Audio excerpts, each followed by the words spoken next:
We're going to rattle through. We're going to next one of my favourite poets in Glasgow. Please welcome to the stage the wonderful Gordon Powrie!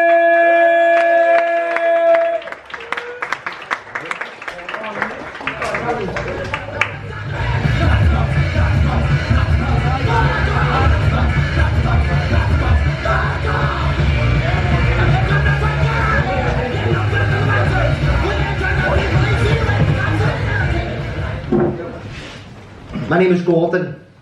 I worked in quality control. You see, it paved my way, but it corroded my soul. I'm sorry, Morrissey. I know that line's not mine. But if you saw the things I did, then I know you wouldn't mind. I worked in tech with unusual specs. I tested humanoid robots designed for sex. Market men say that porn's had its day. People want reality, they're willing to pay for a lifelike plaything ready for your bidding, even if you wipe it down after it's been ridden. You think I'm joking, but I promise I'm not, because there's a race going on to develop a bot that's got real skin, realistic fluids with a positronic brain that always wants to do it. Billions spent in R&D, but in synthetic genitals don't come for free. We finally cracked it, pardon the puns. We didn't stop at genitals, we had just begun Model 1. Wasn't real enough it seemed, so we made a brain that had electric sheep dreams. While the skin looked real, the body had touch. The eyes had soul, but it thought too much. Bad things happened, though we tried our best. We lost 6 staff in preliminary tests, I recall.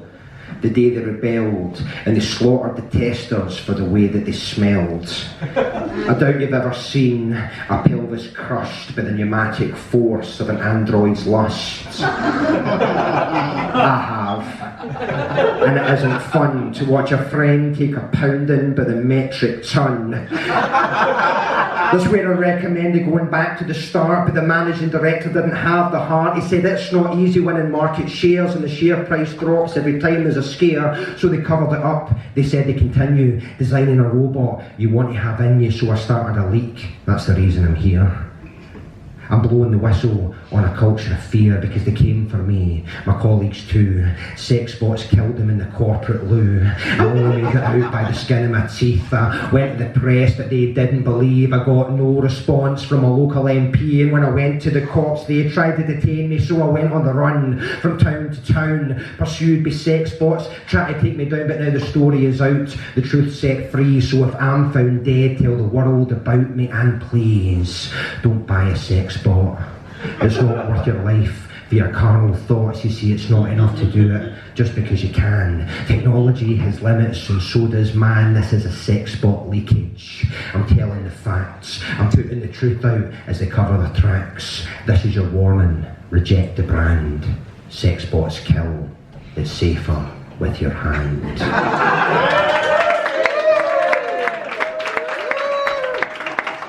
Actually, the better title is Winston Churchill Was a Wanker.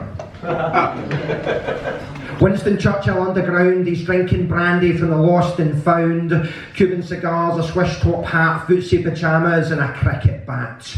Bombs fall and he waits for the yanks, and he passes his time with danger wanks. He lifts our spirit with the power of talk, while one chubby fist pumps at his cock. We'll never surrender, though it looks sticky, he says as he spunks on a portrait of Vicky. And now in his post-orgasmic bliss he reclines on the ottoman to reminisce.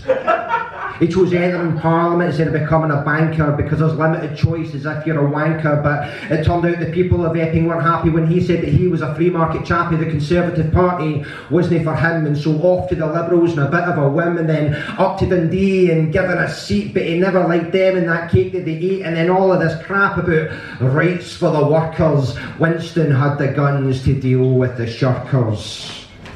He thinks back with pride in his government time when wiping out natives wasn't a crime. He did his best as only a patriot can to burn down homes in Afghanistan. He was never a fan of Palestine, but with the Boers in charge, Transvaal would be fine.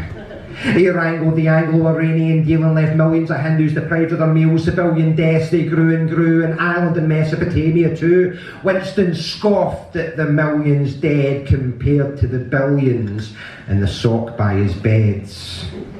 Now back in his bunker he's doing quite fine. He's supplied with cigars and fortified wine. He wonders if Adolf is as happy as he, because it's not personal, it's business, you see. In fact, he thinks fascists aren't all that bad compared to those communists in Stalingrad. So he'd play the game as best he could, and he'd win this war as the empire should, because then they'd respect him. Then they would see the timeless wisdom of Winston C.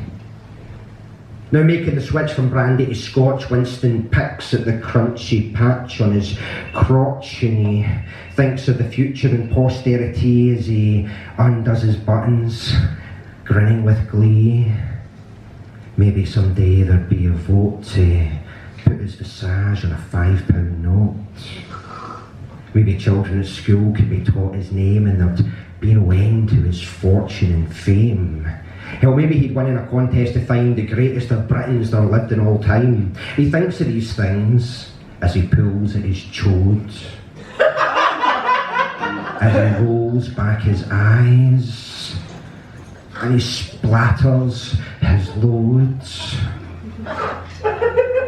That is the image of Winston I wish they'd put on a commemorative collectible dish.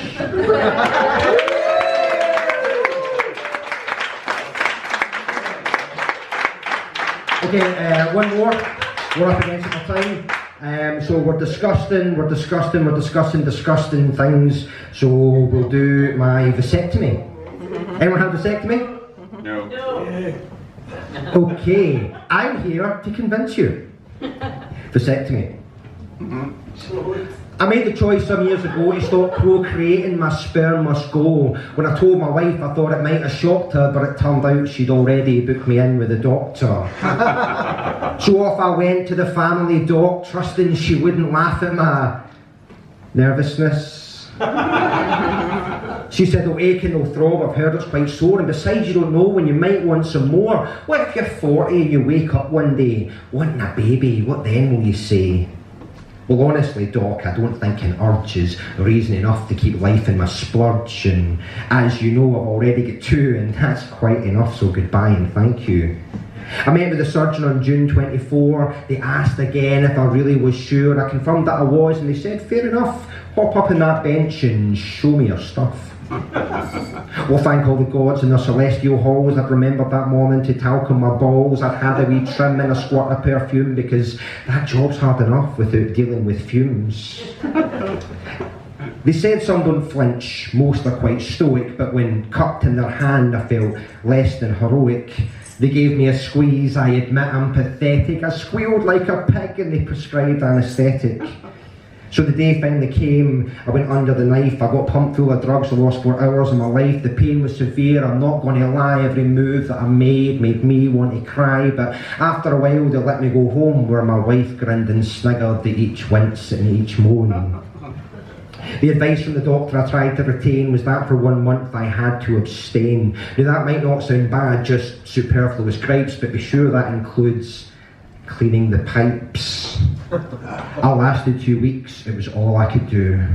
Imagine my horror at the gush of black goo.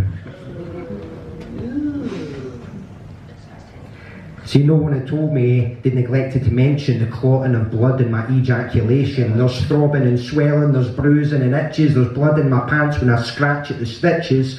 I'm not complaining, see I asked for the knock, because I'll take Satan's spunk over buying a cot. I'm sharing the burden with my other half of family planning. This isn't a laugh, see it's worth all the pain and other such antics, because the payoff for me, gents, no more prophylactics. Thank you.